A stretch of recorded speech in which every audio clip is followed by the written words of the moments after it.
The Four Winds. Bardo, why do you think grass whispers? Leo asked, slowing down the white car. The autumn afternoon was wrapping the highway in golden sunbeams precisely at the time when Leo and Bardo had chosen for their day trip toward the imperial city. The wind that day had decided to be particularly contrary, rushing from north to south, pushing everything that stood in its path. The car danced in the wind like a leaf, and Leo gripped the steering wheel tighter and tighter. Bardo, comfortably settled in a passenger seat, watched as powerful gusts swayed the roadside trees. "It's funny," Bardo replied, "how invisible wind can be so strong that even our steel friend must wrestle with it." The car indeed slightly veered right and left, as if carrying on an endless dialogue with an invisible dancer. And then the ant added, "The grass whispers because it tells stories of all the feet that have ever touched it. Or it maintains a constant dialogue with silence that speaks through it. We just haven't learned to listen yet." And looking toward the sky through the wide sunroof, she stretched her arms upwards, mimicking the grass movements in the wind. It wasn't the first time Leo wondered what the ant's answer was about, because often, before it crossed the sound barrier, several more questions, answers, or thoughts from his friend has already emerged. And the ant sometimes thought he might have forgotten what he initially asked about, but he never, ever interrupted her thoughts from flowing. And no one understood her contemplation as well as the lion did. Suddenly, a stronger gust caused all the autumn leaves to rise into the air, creating a golden red whirl around them. "Leo, look!" exclaimed an excited Bardo. "This reminds me of a story." The car passed a sign reading Vienne as the first towers of a city emerged from beyond the horizon. The wind, as if understanding the gravity of the moment, quieted for a moment, allowing them to hear the distant bells of a city's most famous cathedral. "Go on, Bardo," he encouraged, smiling at her. "What's the story?"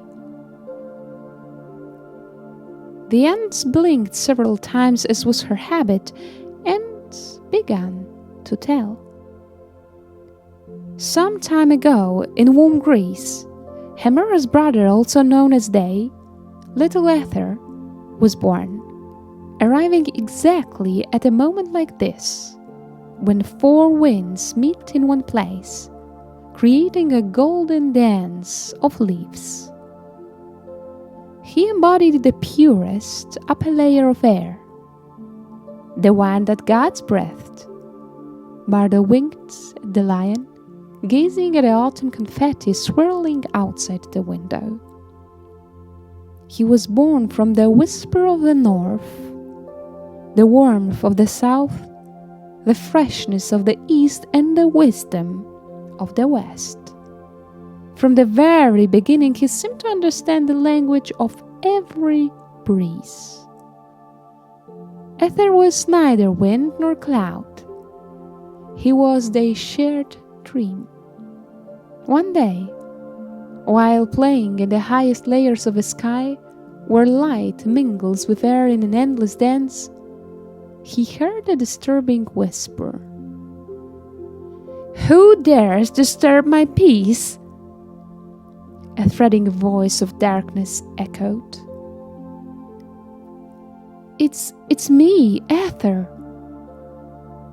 The boy answered timidly, his voice ringing like a delicate bell in the silence.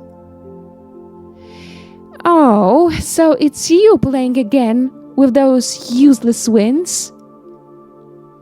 The voice asked, filling the space with its dark presence.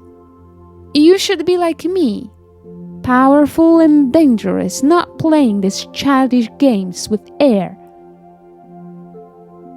Aether, somewhat frightened, closed his eyes and listened to the whispers of the winds.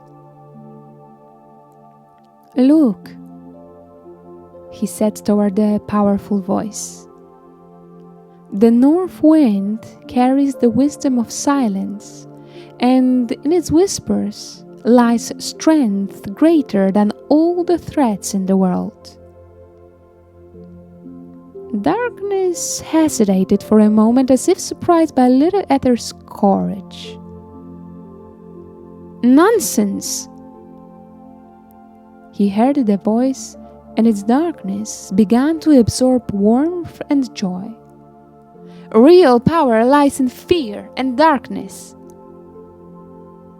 Then the boy felt the south wind coming to him, creating a luminous shield of pure air around him. You're not alone, little friend.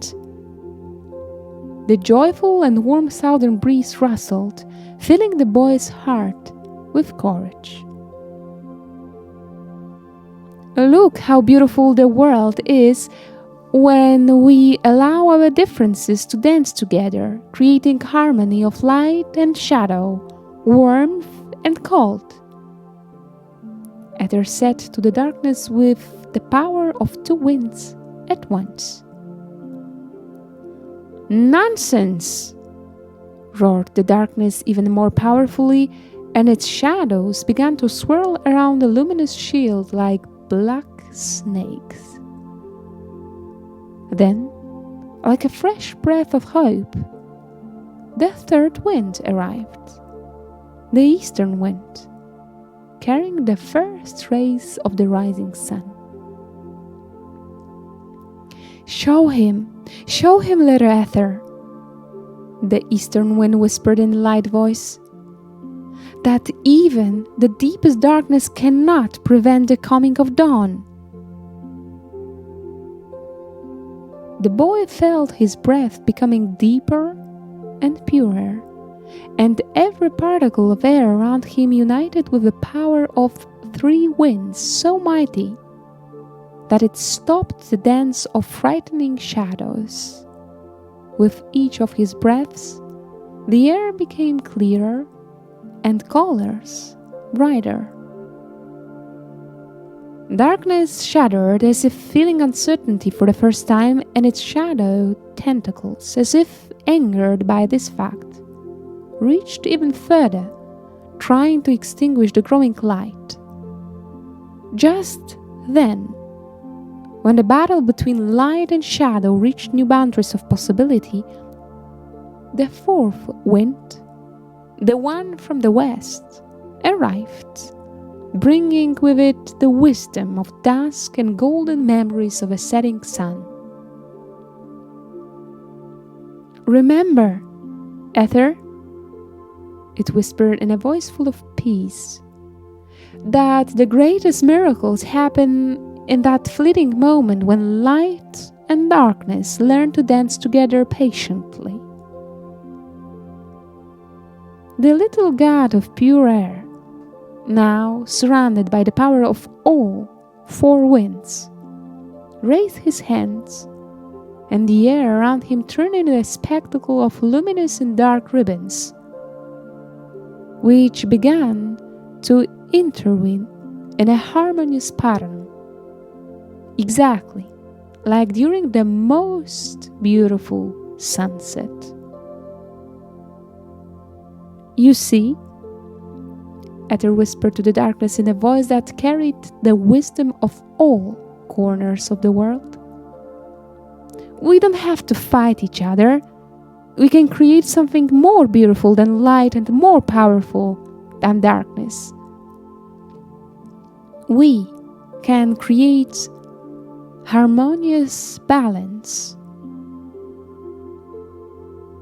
Darkness stood still, and its menacing shadows began to slowly withdraw, as if seeing something in its spectacle they had never seen before. So this is that power, the power of uniting opposites.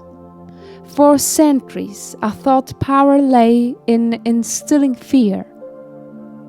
It continued, its voice becoming increasingly gentle.